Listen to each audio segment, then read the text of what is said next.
আমাদের জীবনে আমরা যখনই এমন কোনো মানুষের সাথে পরিচিত হই যে বয়সে, পদে এবং আর্থিক দিক থেকে আমাদের থেকে পিছিয়ে, তখন আমরা সবাই খুব হীন নজরে তাদের দিকে দেখি। মনেই করি না যে সেই ব্যক্তির নিজস্ব একটা অস্তিত্ব রয়েছে, তার নিজেরও একটা মাহাত্ম্য রয়েছে। আমাদের মনেই হয় না যে আমাদের সামনে দাঁড়িয়ে থাকার যোগ্যতা আছে তাদের। চলুন আপনাকে একটা প্রশ্ন করি, শূন্যের নিজস্ব মূল্য কোথায়? আপনি বলবেন কিছুই না। শূন্যের আবার নিজস্ব মূল্য কোথায়? কিন্তু যখন এই শূন্যই কোনো সংখ্যার সাথে এসে যুক্ত হয়ে যায়, কোনো অঙ্কের সাথে এসে যুক্ত হয়ে যায়, তখন তার মূল্য অনেক গুণ বৃদ্ধি পায়। অর্থাৎ এই শূন্যের মূল্য অবশ্যই আছে। আর আমাদের জীবনেও এমন কিছু ব্যক্তি থাকেন, তাদের দেখে মনে হয় যে এদের কোনো মূল্যই নেই। কিন্তু যখন এই ব্যক্তি কারোর সাথে এসে জুড়ে যান, তখন তার মূল্য সেই ব্যক্তির বৃদ্ধি ঘটায়। এই সংসারে এমন কোনো ব্যক্তি নেই যার কোনো মূল্য নেই। যদি আমরা ধনুকের কথা বলি, তাহলে তার জন্য একটি দড়ির প্রয়োজন হয়, যেটি প্রত্যঞ্চা হিসেবে ব্যবহৃত হয়। যদি এই প্রত্যঞ্চা না থাকে, তাহলে ধনুকের কোনো মূল্যই থাকে না। যদি প্রত্যঞ্চা না থাকে, তাহলে ধনুকের অস্তিত্ব অসম্পূর্ণ থেকে যায়। এই সংসারে যে কোনো ব্যক্তি হোক বা যে কোনো বস্তু হোক, প্রত্যেকের নিজস্ব একটি মূল্য আছে। তার সম্মান করুন, সামনে অগ্রসর হন, আর আমার সাথে ভালোবেসে বলুন, রাধা রাধা। মানুষের জীবনে স্বচ্ছতার একটা আলাদা গুরুত্ব আছে। যদি আপনি নিজেকে স্বচ্ছ রাখেন, তাহলে আপনার নিজেরও ভালো লাগবে, সামনের ব্যক্তিরও ভালো লাগবে, একটা অন্যরকম প্রভাব পড়বে। কিন্তু একজন শ্রেষ্ঠ ব্যক্তি কিভাবে হয়ে ওঠা সম্ভব? যার মধ্যে গুণ আছে, শিক্ষা আছে, শুভ চেতনা আছে, যিনি সৎকর্ম করেন। কিভাবে হব সেই ব্যক্তি যার মধ্যে জ্ঞান আছে? শুধুমাত্র স্বচ্ছ থাকলে তো তা হওয়া সম্ভব নয়। প্রথমে আপনাকে বুঝতে হবে যে মানুষের মধ্যে চারটি মূল তত্ত্ব আছে। প্রথম হলো তার শরীর, যার দ্বারা উনি যে কোনো কর্ম করে থাকেন। দ্বিতীয় তত্ত্ব হলো তার মন, যার দ্বারা কোনো কর্ম করার জন্য সে নিজেকে প্রেরণা দিতে থাকে। তৃতীয় তত্ত্ব হলো বুদ্ধি, যে কর্ম আমরা করতে চাই, যে লক্ষ্যে আমরা পৌঁছতে চাই, সেটা আমরা কিভাবে কোন পথে করব, সেটা স্থির করা যায় বুদ্ধি দিয়ে। আর চতুর্থ তত্ত্ব হলো আত্মা। আত্মা হলো এমন এক তত্ত্ব যার কোনো সমাপ্তি নেই। আত্মা হলো অজয়। কিন্তু এরও শুদ্ধিকরণের প্রয়োজন হয়। এই চারটি তত্ত্বের শুদ্ধিকরণ করতে থাকুন, এতে নির্মল রাখুন, শুদ্ধ রাখুন। এবং এটা কিভাবে হবে? শুভ চেতনা দ্বারা, জ্ঞানের দ্বারা, এবং সব থেকে বেশি গুরুত্বপূর্ণ প্রেমের দ্বারা। আসুন আমার সাথে ভালোবেসে বলুন, রাধা রাধা। মানুষের এই সংসারে জীবনযাপন করার জন্য কিছু জিনিসের প্রয়োজন পড়ে। এমন কিছু আবেগ, এমন কিছু বস্তু আছে যেগুলো তার প্রয়োজন হয়। কিন্তু সব থেকে বেশি যে জিনিসটা তার প্রয়োজন হয়, সেটা হলো সম্মানের। আমাদের ভালো লাগে যখন কেউ আমাদের সম্মান করে। আমরা কাউকে সম্মান করলে তারও সেটা ভালো লাগে। কিন্তু আপনি দেখবেন যে সংসারে বেশিরভাগ মানুষ দুটি মাপদণ্ডের ভিত্তিতে সম্মান করেন। হয় বয়স দেখে করেন বা উপার্জন দেখে, অর্থাৎ সেই ব্যক্তি কতটা উপার্জন করেন। এবার ভেবে দেখুন, এটা আবশ্যক নয় কারোর বয়স যদি বেশি হয় তার বুদ্ধিও ততটাই বেশি হবে। আবশ্যক এটাও নয় যে কোনো ব্যক্তি যদি অত্যন্ত ধনী হন বা তার মনও নির্মল হবে বা তিনি সৎকর্ম করবেন বা এমন কোনো কর্ম করবেন যাতে উনি সম্মান লাভ করতে পারেন। হতে পারে উনি ধনী কিন্তু দুশ্চরিত্র। সেই জন্য বয়স বা উপার্জন দেখে কোনো ব্যক্তিকে সম্মান করবেন না। কর্ম দেখুন। যদি গভীরভাবে ভেবে দেখেন, তাহলে দেখবেন যদি কোনো মানুষ কোনো সৎকর্ম করেন, তাহলে তার প্রতি হৃদয় থেকে সম্মান জাগ্রত হয়। এটাই হলো সেই সম্মান যা অর্জন করতে হবে। বয়স আজ আছে, কাল আরো বৃদ্ধি পাবে। উপার্জন আজ আছে, কাল সেটা কমে যেতেও পারে। কিন্তু যদি আপনি নিরন্তর শুভকর্ম করতে থাকেন, তাহলে আপনি মৃত্যুর পরেও অমর হয়ে থাকবেন। আসুন আমার সাথে ভালোবেসে বলুন, রাধা রাধা। মানুষের জীবনে উন্নতি লাভ করার জন্য 3টি স্তম্ভের প্রয়োজন হয়। প্রথম স্তম্ভ শিক্ষা। এই শিক্ষা আমাদের জ্ঞান প্রদান করে। দ্বিতীয় স্তম্ভ ব্যবসা, যার দ্বারা আমরা ধন উপার্জন করি। তৃতীয় স্তম্ভ হলো আমাদের ঈশ্বর, আমাদের ইষ্ট। এনার সাথে যদি আমরা জুড়ে থাকতে পারি তাহলে এমন একটা মানসিক বল আপনি লাভ করবেন যেটা এই সংসারে আর কোথাও পাওয়া সম্ভব নয়। কিন্তু মানুষ অনেক সময় জীবনে এই 3টি স্তম্ভ লাভ করা সত্ত্বেও সামনে অগ্রসর হতে পারেন না। তখনও জীবনে কঠিন পরিস্থিতি আসতেই থাকে। এমনটা ঠিক কেন হয়? কারণ সে জীবনে এই 3টি স্তম্ভ লাভ করে নেয়, জীবনে প্রয়োগও করে, কিন্তু তার ভিতের কথা সে ভুলেই যায়। যেমন প্রথম স্তম্ভ অর্থাৎ শিক্ষা। এই শিক্ষার আধার হলো শুভ চেতনা। যদি অন্তরে শুভ চেতনা না থাকে তাহলে এই শিক্ষার কোনো গুরুত্ব থাকে না। দ্বিতীয় স্তম্ভ ব্যবসা। পরিশ্রম করে উপার্জন করতে হবে, এই কথাটা আমরা সবাই জানি এবং সবাই চেষ্টাও করি। কিন্তু ব্যবসা করতে করতে আমরা এটা ভুলে যাই আমাদের ব্যবহার কেমন হয়ে পড়েছে।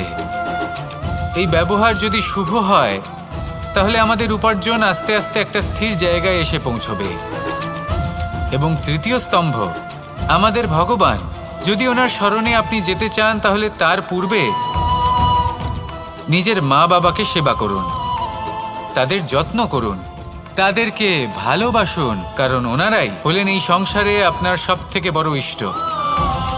তাহলে 3 স্তম্ভের সাথে সাথে তাদের আধারকেও নিজের জীবনে প্রাধান্য দিন। কোনো সমস্যা আসবে না, জীবনে একের পর এক উন্নতি করবেন এবং এই মন প্রসন্ন হয়ে বলবে, রাধা রাধা।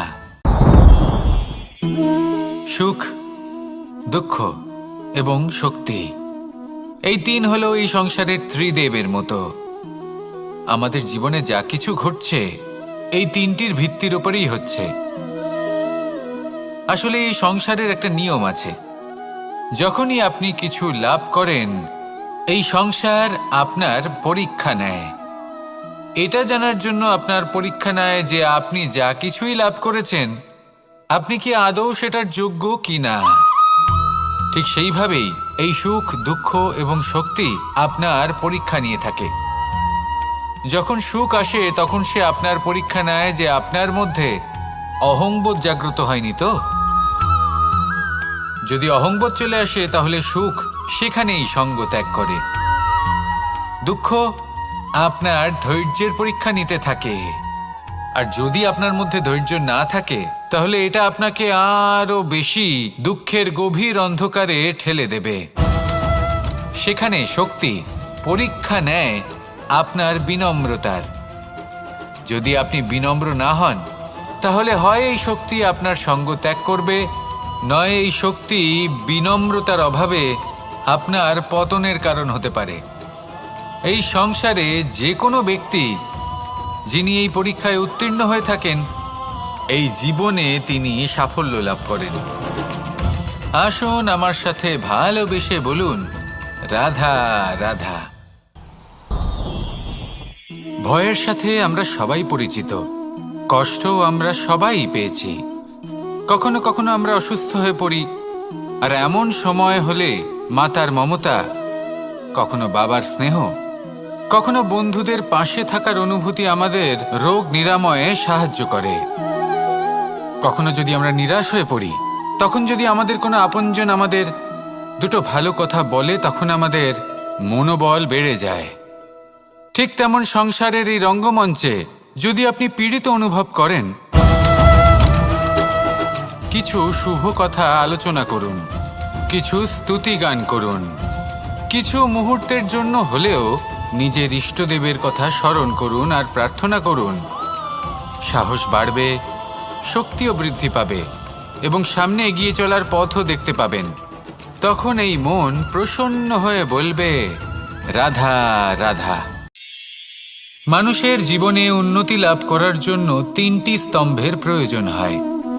প্রথম স্তম্ভ শিক্ষা। এই শিক্ষা আমাদের জ্ঞান প্রদান করে। দ্বিতীয় স্তম্ভ ব্যবসা, যার দ্বারা আমরা ধন উপার্জন করি। তৃতীয় স্তম্ভ হলো আমাদের ঈশ্বর, আমাদের ইষ্ট।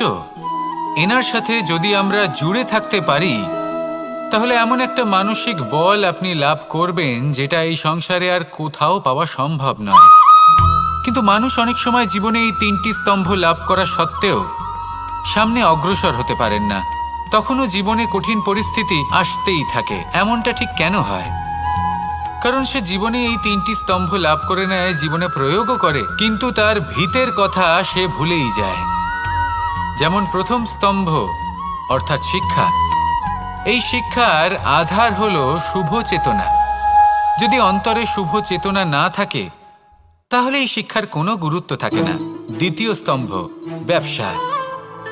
পরিশ্রম করে উপার্জন করতে হবে, এই কথাটা আমরা সবাই জানি এবং সবাই চেষ্টাও করি। কিন্তু ব্যবসা করতে করতে আমরা এটা ভুলে যাই আমাদের ব্যবহার কেমন হয়ে পড়েছে। এই ব্যবহার যদি শুভ হয় তাহলে আমাদের উপার্জন আস্তে আস্তে একটা স্থির জায়গায় এসে পৌঁছবে। এবং তৃতীয় স্তম্ভ আমাদের ভগবান। যদি ওনার শরণে আপনি যেতে চান তাহলে তার পূর্বে নিজের মা বাবাকে সেবা করুন, তাদের যত্ন করুন, তাদেরকে ভালোবাসুন, কারণ ওনারাই হলেন এই সংসারে আপনার সবথেকে বড় ইষ্ট। তাহলে তিন স্তম্ভের সাথে সাথে তাদের আধারকেও নিজের জীবনে প্রাধান্য দিন। কোনো সমস্যা আসবে না, জীবনে একের পর এক উন্নতি করবেন এবং এই মন প্রসন্ন হয়ে বলবে রাধা রাধা। সুখ, দুঃখ এবং শক্তি, এই তিন হলো এই সংসারের ত্রিদেবের মতো। আমাদের জীবনে যা কিছু ঘটছে এই তিনটির ভিত্তির উপরেই হচ্ছে। আসলে এই সংসারের একটা নিয়ম আছে, যখনই আপনি কিছু লাভ করেন এই সংসার আপনার পরীক্ষা নেয়। এটা জানার জন্য আপনার পরীক্ষা নেয় যে আপনি যা কিছুই লাভ করেছেন আপনি কি আদৌ সেটার যোগ্য কিনা। ঠিক সেইভাবেই এই সুখ, দুঃখ এবং শক্তি আপনার পরীক্ষা নিয়ে থাকে। যখন সুখ আসে তখন সে আপনার পরীক্ষা নেয় যে আপনার মধ্যে অহংবোধ জাগ্রত হয়নি তো। যদি অহংবোধ চলে আসে তাহলে সুখ সেখানেই সঙ্গ ত্যাগ করে। দুঃখ আপনার ধৈর্যের পরীক্ষা নিতে থাকে, আর যদি আপনার মধ্যে ধৈর্য না থাকে তাহলে এটা আপনাকে আরো বেশি দুঃখের গভীর অন্ধকারে ঠেলে দেবে। সেখানে শক্তি পরীক্ষা নেয় আপনার বিনম্রতার। যদি আপনি বিনম্র না হন তাহলে হয় এই শক্তি আপনার সঙ্গ ত্যাগ করবে, নয় এই শক্তি বিনম্রতার অভাবে আপনার পতনের কারণ হতে পারে। এই সংসারে যে কোনো ব্যক্তি যিনি এই পরীক্ষায় উত্তীর্ণ হয়ে থাকেন এই জীবনে তিনি সাফল্য লাভ করেন।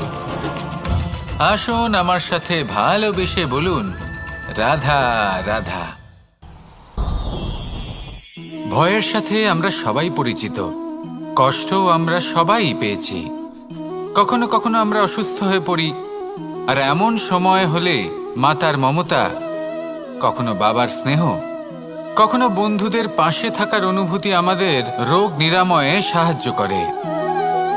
কখনো যদি আমরা নিরাশ হয়ে পড়ি তখন যদি আমাদের কোনো আপনজন আমাদের দুটো ভালো কথা বলে তখন আমাদের মনোবল বেড়ে যায়।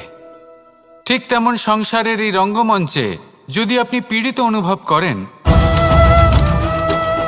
কিছু শুভ কথা আলোচনা করুন, কিছু স্তুতি গান করুন, কিছু মুহূর্তের জন্য হলেও নিজের ইষ্টদেবের কথা স্মরণ করুন আর প্রার্থনা করুন। সাহস বাড়বে, শক্তিও বৃদ্ধি পাবে এবং সামনে এগিয়ে চলার পথও দেখতে পাবেন। তখন এই মন প্রসন্ন হয়ে বলবে রাধা রাধা। এই সংসারে কখনো কোনো ব্যক্তিকে তার বাইরের পোশাক দেখে বিচার করার চেষ্টা করবেন না, এটা খুব বড় ভুল করবেন। যেমন আমরা জীবনে অনেক সময় এমন করি, ধরুন কোথাও একটা গাছ দেখলাম, খুব বিশাল আকারের একটা গাছ যেটা মাটির থেকে অনেক উঁচুতে পৌঁছে গেছে, যার বিশাল শাখা আছে। সেগুলো দেখে আমরা ভাবি যে এই গাছে হয়তো কত সুস্বাদু ফল আছে। আমরা সেই গাছের পরিচর্যা করতে থাকি আবার অন্যদিকে হলো একটি তৃণ, যেটা মাটি থেকে কিছুটা উঁচুতে পৌঁছেছে, কিন্তু সেই তৃণর নিচে, মাটির নিচে অত্যন্ত সুস্বাদু ফল বা সবজি জন্ম নেয়, যা আমাদের স্বাস্থ্যের পক্ষে অত্যন্ত উপকারী। সেই জন্য কখনো আবরণ দেখে কাউকে বিচার করতে চেষ্টা করবেন না। তার বদলে এটা বোঝার চেষ্টা করুন যে আপনার সামনে যে ব্যক্তি আছে বা বস্তু আছে তার বিশেষত্ব কি। যদি এই বিশেষত্ব বোঝার ক্ষমতা আপনি অর্জন করেন, যদি এই শিল্প আপনি নিজের ভেতরে জাগ্রত করেন, তাহলে এই সংসারে বিশেষত্ব কি সেটা আপনি জানতে পারবেন। আর এই সমস্ত খেলা দৃষ্টি থেকে নয়, দৃষ্টিভঙ্গি থেকে জন্ম নেয়। দৃষ্টিভঙ্গি সবসময় শুভ রাখুন আর আমার সাথে ভালোবেসে বলুন, রাধা রাধা। যখন আমরা কোনো বনে প্রবেশ করি, তখন এই সবুজ ঘাস দেখে, এই কোমল ঘাস দেখে আমাদের মন প্রফুল্ল হয়ে ওঠে। ভিন্ন ভিন্ন প্রজাতির ফুল, ভিন্ন ভিন্ন রঙের ফুল দেখে এই মন আনন্দে ভরে ওঠে। এখানে শিশুরা আনন্দ লাভ করে, বড়রা ভোজন গ্রহণ করেন, কথাবার্তা বলেন, হাঁটাহাঁটি করে বেড়ান। এবার ভেবে দেখুন, যখন এই উপবনের নির্মাণ হয়েছিল সেই সময় যদি এই মাটিকে সঠিকভাবে খনন না করা হতো, যদি তাতে সঠিকভাবে বীজ রোপণ না করা হতো, যদি কোনো সংঘর্ষ না হতো, পরিশ্রম না করা হতো, যদি চলতে চলতে পায়ে কাঁটা না বিঁধে যেত, তাহলে এই সুন্দর বন দেখে আমরা কি এই আনন্দ লাভ করতে পারতাম? কখনোই নয়। ধরুন কোনো নদীর তটে সুন্দর একটি বন আছে, সেই বনের আনন্দ লাভ করতে গেলে আপনাকে সেই নদী পার করতেই হবে। যদি সুখের নদীর কাছে পৌঁছতে চান, তাহলে তটে যে কাঁটা রয়েছে সেগুলোর সাথে সংঘর্ষ করতেই হবে। এই সংসারে যদি আপনি সুখ লাভ করতে চান, তাহলে সুখ লাভের এই যাত্রা শুরু করতে হবে সংঘর্ষ দ্বারা। তাহলে সংঘর্ষকে স্বাগত জানান, এর পেছনেই সুখ রয়েছে যা আপনার জন্য অপেক্ষা করছে। এবার হাসুন আর আমার সাথে ভালোবেসে বলুন, রাধা রাধা। মানুষ সুখী জীবনযাপনের প্রতি এতটাই অভ্যস্ত হয়ে পড়ে যে একটা ছোট্ট সমস্যা এলেই সে সবার থেকে সাহায্য চাইতে শুরু করে দেয়। সে সাহায্য লাভও করে এবং সেই সংকট থেকে সে বেরিয়েও আসে। কিন্তু এই সাহায্য কিছু মুহূর্তের, আর কিছু মুহূর্তের হলো এই দুঃখ। এই দুই মুহূর্তের সাহায্যের জন্য আজীবন আপনি তার কাছে ঋণী হয়ে থাকেন। আর মানবিকতার খাতিরে আপনার মনে কৃতজ্ঞতা জেগে ওঠে, আর সেই কৃতজ্ঞতা বোধ হলো যে আপনি কখনো সেই ব্যক্তিকে ছাপিয়ে যেতেই পারবেন না। সেই জন্য জীবনে সবসময় চেষ্টা করবেন নিজেকে প্রস্তুত রাখতে সেই সব সমস্যার জন্য, সেই সব বাধার জন্য যেগুলো আপনার জীবনে আসতে পারে। ততক্ষণ সাহায্য চাইবেন না যতক্ষণ না অন্য কোনো পথ না থাকছে। সাহায্য চাওয়া অনুচিত নয়, কিন্তু সাহায্য চাইলে এবং সাহায্য পেলে আপনি আজীবন কৃতজ্ঞ এবং ঋণী হয়ে থাকবেন। আর তারপর একদিন আপনি পরিবর্তন দেখতে পাবেন যে কিভাবে আপনি ছোট ছোট সমস্যার জন্য সাহায্য না চেয়ে বড় বড় সমস্যার সম্মুখীন হতে প্রস্তুত হয়ে গেছেন। এটাই হলো সংসারের নীতি। এটাই পালন করুন আর আমার সাথে ভালোবেসে বলুন, রাধা রাধা। আপনি কখনো কাউকে পর্বতে আরোহণ করতে দেখেছেন? বা আপনি কখনো নিজে কোনো পর্বতে আরোহণ করেছেন? করে থাকলে আপনি এই বিষয়ে অবশ্যই জানবেন যে যখন আমরা শিখরের দিকে এগোই, ওপরের দিকে এগিয়ে চলি, তখন আমাদের একটু ঝুঁকে পথ চলতে হয়। তখনই আমরা সেই পর্বত আরোহণ করতে পারি। কিন্তু যে ব্যক্তি নিচের দিকে ফিরে আসছেন, তিনি কিন্তু ঝুঁকে চলেন না, তিনি দৃঢ়ভাবে সোজা হয়ে নিচে নামেন। এই ভারসাম্য বজায় রাখার এই খেলাতে সংসারের একটা সার লুকিয়ে রয়েছে। যদি আপনিও জীবনে উঁচুতে উঠতে চান, শিখরে পৌঁছতে চান, তাহলে আপনাকেও নত হয়ে, বিনম্র হয়ে সামনে এগোতে হবে। সেখানে যদি আপনি বুক চিতিয়ে উদ্ধতভাবে অহংকার বোধ নিয়ে চলতে থাকেন, সেখান থেকেই আপনাকে নিচে নামতে হবে। কোনো ব্যক্তি তার বিনম্র স্বভাব দেখেই বোঝা যায় যে সেই ব্যক্তি সাফল্যের শিখর দেশে আরোহণ করছে নাকি নিচে তথা খাদের দিকে যাত্রা করছে। তাই সবসময় বিনম্র থাকুন, শ্রেষ্ঠ কর্ম করুন, পরিশ্রম করুন, আর আমার সাথে ভালোবেসে বলুন, রাধা রাধা। আমাদের জীবনে আমরা যখনই এমন কোনো মানুষের সাথে পরিচিত হই যে বয়সে, পদে এবং আর্থিক দিক থেকে আমাদের থেকে পিছিয়ে, তখন আমরা সবাই খুব হীন নজরে তাদের দিকে দেখি। মনেই করি না যে সেই ব্যক্তির নিজস্ব একটা অস্তিত্ব রয়েছে, তার নিজেরও একটা মাহাত্ম্য রয়েছে। আমাদের মনেই হয় না যে আমাদের সামনে দাঁড়িয়ে থাকার যোগ্যতা আছে তাদের। চলুন আপনাকে একটা প্রশ্ন করি, শূন্যের নিজস্ব মূল্য কোথায়? আপনি বলবেন কিছুই না। শূন্যের আবার নিজস্ব মূল্য কোথায়? কিন্তু যখন এই শূন্যই কোনো সংখ্যার সাথে এসে যুক্ত হয়ে যায়, কোনো অঙ্কের সাথে এসে যুক্ত হয়ে যায়, তখন তার মূল্য অনেক গুণ বৃদ্ধি পায়। অর্থাৎ এই শূন্যের মূল্য অবশ্যই আছে।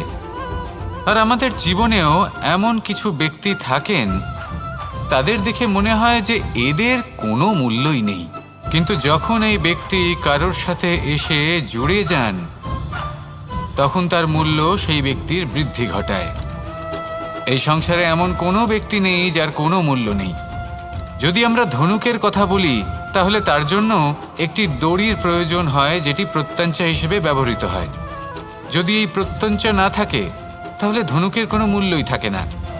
যদি প্রত্যঞ্চা না থাকে, তাহলে ধনুকের অস্তিত্ব অসম্পূর্ণ থেকে যায়।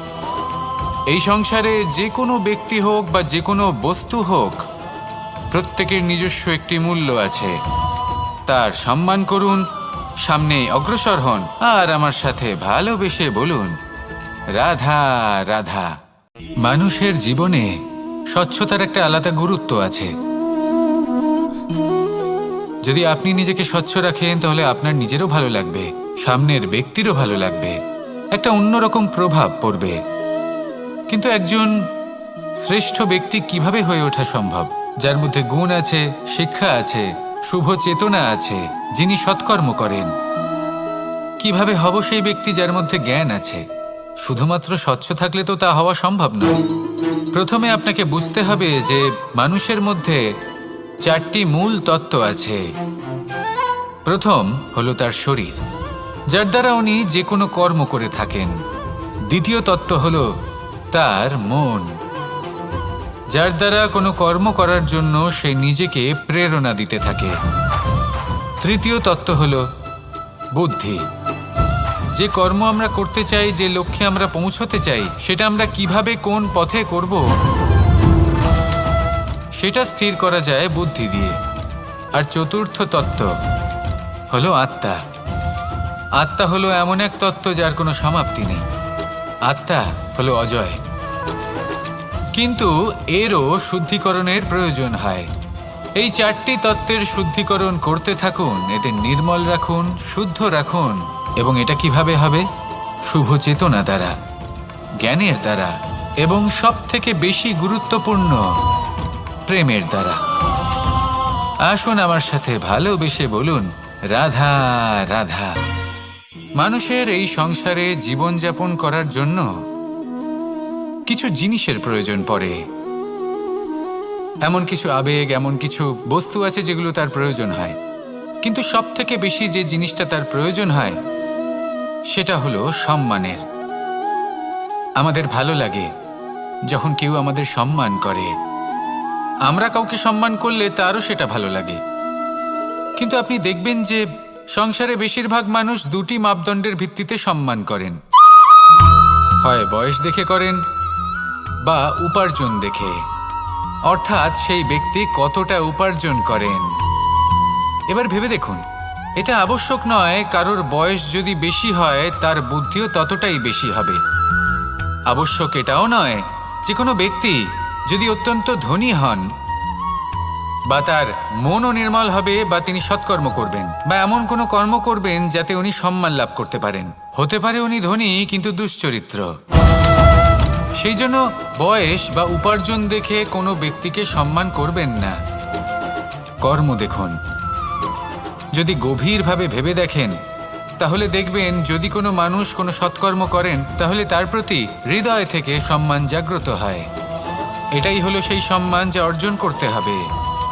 বয়স আজ আছে, কাল আরো বৃদ্ধি পাবে, উপার্জন আজ আছে, কাল সেটা কমে যেতেও পারে, কিন্তু যদি আপনি নিরন্তর শুভকর্ম করতে থাকেন তাহলে আপনি মৃত্যুর পরেও অমর হয়ে থাকবেন। আসুন আমার সাথে ভালোবেসে বলুন, রাধা রাধা।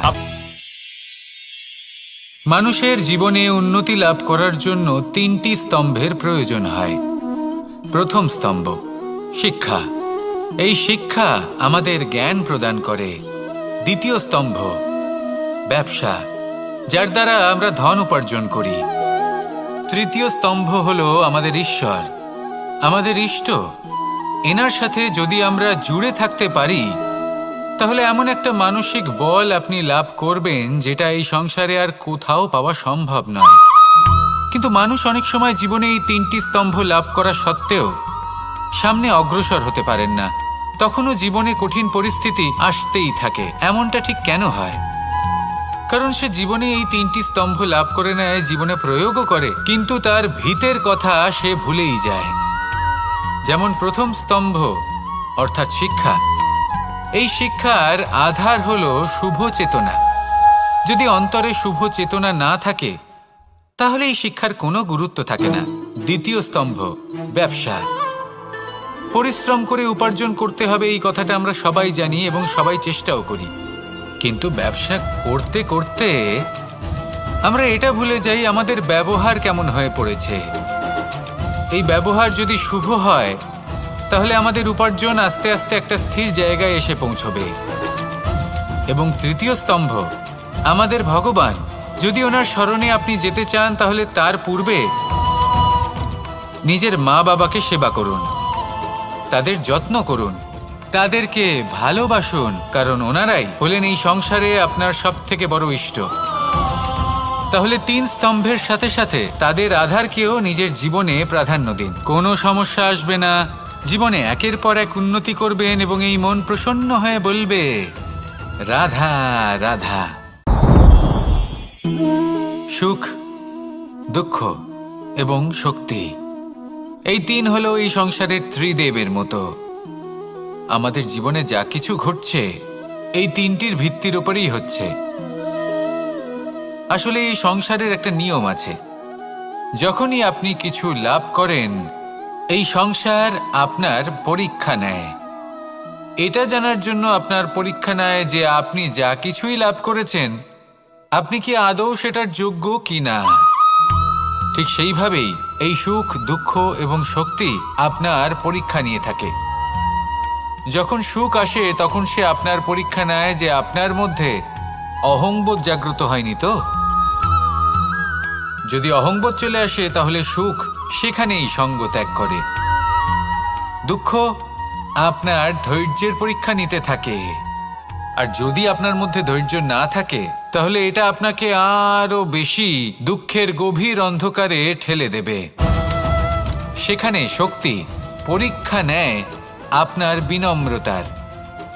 যদি আপনি বিনম্র না হন তাহলে হয় এই শক্তি আপনার সঙ্গ ত্যাগ করবে, নয় এই শক্তি বিনম্রতার অভাবে আপনার পতনের কারণ হতে পারে।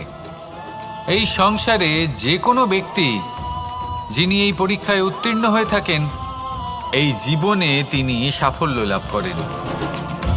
আসুন আমার সাথে ভালোবেসে বলুন, রাধা রাধা। ভয়ের সাথে আমরা সবাই পরিচিত, কষ্ট আমরা সবাই পেয়েছি। কখনো কখনো আমরা অসুস্থ হয়ে পড়ি, আর এমন সময় হলে মাতার মমতা, কখনো বাবার স্নেহ, কখনো বন্ধুদের পাশে থাকার অনুভূতি আমাদের রোগ নিরাময়ে সাহায্য করে। কখনো যদি আমরা নিরাশ হয়ে পড়ি তখন যদি আমাদের কোনো আপনজন আমাদের দুটো ভালো কথা বলে তখন আমাদের মনোবল বেড়ে যায়। ঠিক তেমন সংসারের এই রঙ্গমঞ্চে যদি আপনি পীড়িত অনুভব করেন, কিছু শুভ কথা আলোচনা করুন, কিছু স্তুতি গান করুন, কিছু মুহূর্তের জন্য হলেও নিজের ইষ্টদেবের কথা স্মরণ করুন আর প্রার্থনা করুন। সাহস বাড়বে, শক্তিও বৃদ্ধি পাবে এবং সামনে এগিয়ে চলার পথও দেখতে পাবেন।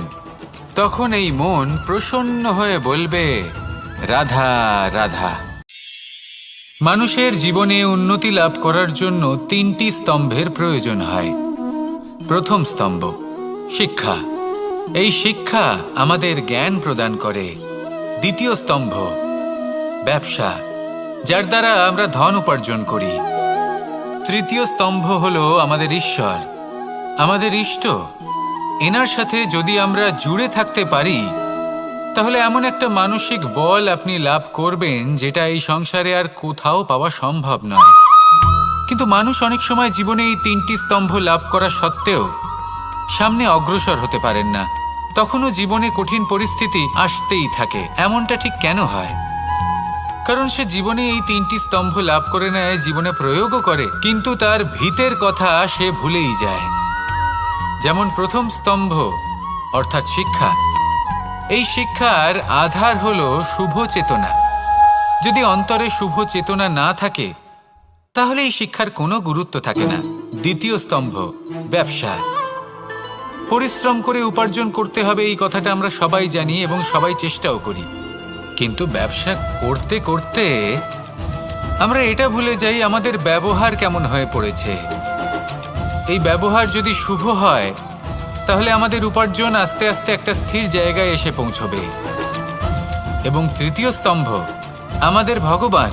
যদি ওনার স্মরণে আপনি যেতে চান তাহলে তার পূর্বে নিজের মা বাবাকে সেবা করুন, তাদের যত্ন করুন, তাদেরকে ভালোবাসুন, কারণ ওনারাই হলেন এই সংসারে আপনার সবথেকে বড় ইষ্ট।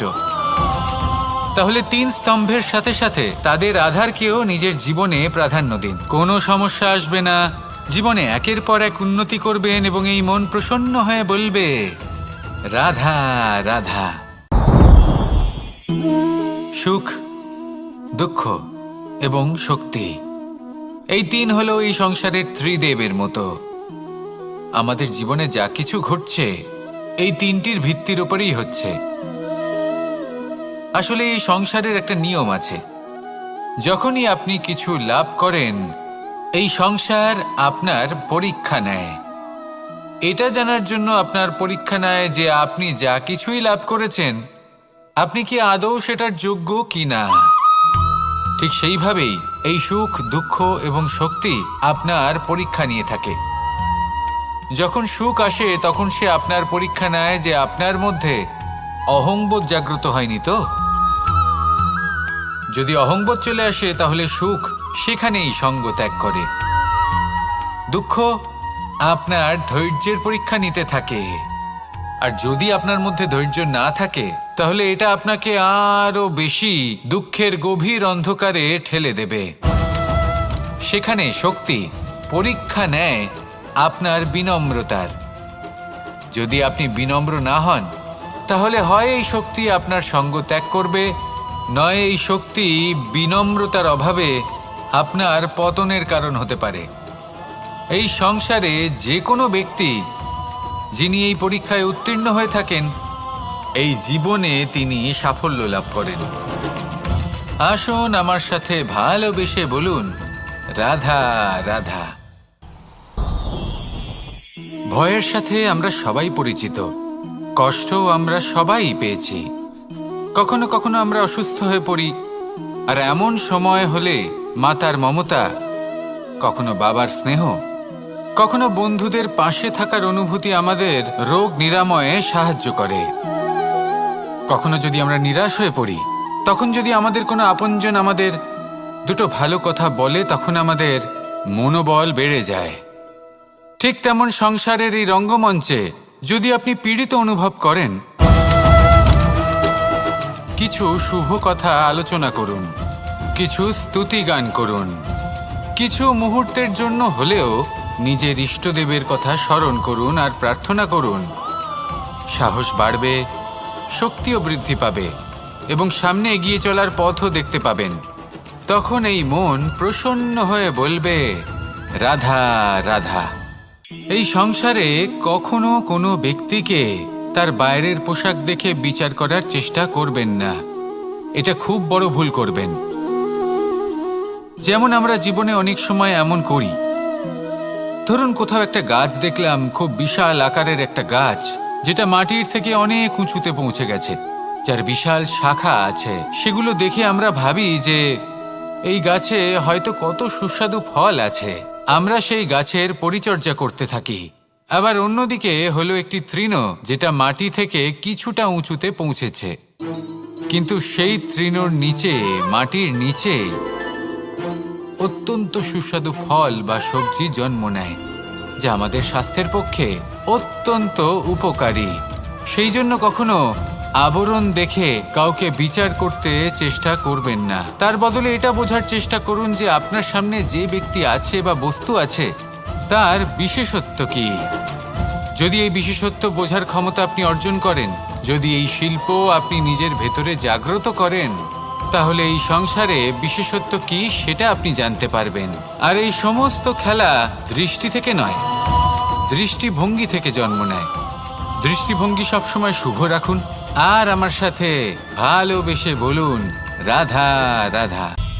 যখন আমরা কোনো বনে প্রবেশ করি, তখন এই সবুজ ঘাস দেখে, এই কোমল ঘাস দেখে আমাদের মন প্রফুল্ল হয়ে ওঠে। ভিন্ন ভিন্ন প্রজাতির ফুল, ভিন্ন ভিন্ন রঙের ফুল দেখে এই মন আনন্দে ভরে ওঠে। এখানে শিশুরা আনন্দ লাভ করে, বড়রা ভোজন গ্রহণ করেন, কথাবার্তা বলেন, হাঁটাহাঁটি করে বেড়ান। এবার ভেবে দেখুন, যখন এই উপবনের নির্মাণ হয়েছিল, সেই সময় যদি এই মাটিকে সঠিকভাবে খনন না করা হতো, যদি তাতে সঠিকভাবে বীজ রোপণ না করা হতো, যদি কোনো সংঘর্ষ না হতো, পরিশ্রম না করা হতো, যদি চলতে চলতে পায়ে কাঁটা না বিঁধে যেত, তাহলে এই সুন্দর বন দেখে আমরা কি এই আনন্দ লাভ করতে পারতাম? কখনোই নয়। ধরুন কোনো নদীর তটে সুন্দর একটি বন আছে, সেই বনের আনন্দ লাভ করতে গেলে আপনাকে সেই নদী পার করতেই হবে। যদি সুখের নদীর কাছে পৌঁছতে চান, তাহলে তটে যে কাঁটা রয়েছে সেগুলোর সাথে সংঘর্ষ করতেই হবে। এই সংসারে যদি আপনি সুখ লাভ করতে চান, তাহলে সুখ লাভের এই যাত্রা শুরু করতে হবে সংঘর্ষ দ্বারা। তাহলে সংঘর্ষকে স্বাগত জানান, এর পেছনেই সুখ রয়েছে যা আপনার জন্য অপেক্ষা করছে। এবার হাসুন আর আমার সাথে ভালোবেসে বলুন, রাধা রাধা। মানুষ সুখী জীবনযাপনের প্রতি এতটাই অভ্যস্ত হয়ে পড়ে যে একটা ছোট্ট সমস্যা এলেই সে সবার থেকে সাহায্য চাইতে শুরু করে দেয়। সে সাহায্য লাভও করে এবং সেই সংকট থেকে সে বেরিয়েও আসে। কিন্তু এই সাহায্য কিছু মুহূর্তের, আর কিছু মুহূর্তের হলো এই দুঃখ। এই দুই মুহূর্তের সাহায্যের জন্য আজীবন আপনি তার কাছে ঋণী হয়ে থাকেন। আর মানবিকতার খাতিরে আপনার মনে কৃতজ্ঞতা জেগে ওঠে, আর সেই কৃতজ্ঞতা বোধ হলো যে আপনি কখনো সেই ব্যক্তিকে ছাপিয়ে যেতেই পারবেন না। সেই জন্য জীবনে সবসময় চেষ্টা করবেন নিজেকে প্রস্তুত রাখতে সেই সব সমস্যার জন্য, সেই সব বাধার জন্য যেগুলো আপনার জীবনে আসতে পারে। ততক্ষণ সাহায্য চাইবেন না যতক্ষণ না অন্য কোনো পথ না থাকছে। সাহায্য চাওয়া অনুচিত নয়, কিন্তু সাহায্য চাইলে এবং সাহায্য পেলে আপনি আজীবন কৃতজ্ঞ এবং ঋণী হয়ে থাকবেন। আর তারপর একদিন আপনি পরিবর্তন দেখতে পাবেন যে কিভাবে আপনি ছোট ছোট সমস্যার জন্য সাহায্য না চেয়ে বড় বড় সমস্যার সম্মুখীন হতে প্রস্তুত হয়ে গেছেন। এটাই হলো সংসারের নীতি। এটাই পালন করুন আর আমার সাথে ভালোবেসে বলুন, রাধা রাধা। আপনি কখনো কাউকে পর্বতে আরোহণ করতে দেখেছেন? বা আপনি কখনো নিজে কোনো পর্বতে আরোহণ করেছেন? করে থাকলে আপনি এই বিষয়ে অবশ্যই জানবেন যে যখন আমরা শিখরের দিকে এগোই, ওপরের দিকে এগিয়ে চলি, তখন আমাদের একটু ঝুঁকে পথ চলতে হয়। তখনই আমরা সেই পর্বত আরোহণ করতে পারি। কিন্তু যে ব্যক্তি নিচের দিকে ফিরে আসছেন, তিনি কিন্তু ঝুঁকে চলেন না, তিনি দৃঢ়ভাবে সোজা হয়ে নিচে নামেন। এই ভারসাম্য বজায় রাখার এই খেলাতে সংসারের একটা সার লুকিয়ে রয়েছে। যদি আপনিও জীবনে উঁচুতে উঠতে চান, শিখরে পৌঁছতে চান, তাহলে আপনাকেও নত হয়ে, বিনম্র হয়ে সামনে এগোতে হবে। সেখানে যদি আপনি বুক চিতিয়ে উদ্ধতভাবে অহংকার বোধ নিয়ে চলতে থাকেন, সেখান থেকেই আপনাকে নিচে নামতে হবে। কোনো ব্যক্তি তার বিনম্র স্বভাব দেখেই বোঝা যায় যে সেই ব্যক্তি সাফল্যের শিখর দেশে আরোহণ করছে নাকি নিচে তথা খাদের দিকে যাত্রা করছে। তাই সবসময় বিনম্র থাকুন, শ্রেষ্ঠ কর্ম করুন, পরিশ্রম করুন আর আমার সাথে ভালোবেসে বলুন রাধা রাধা।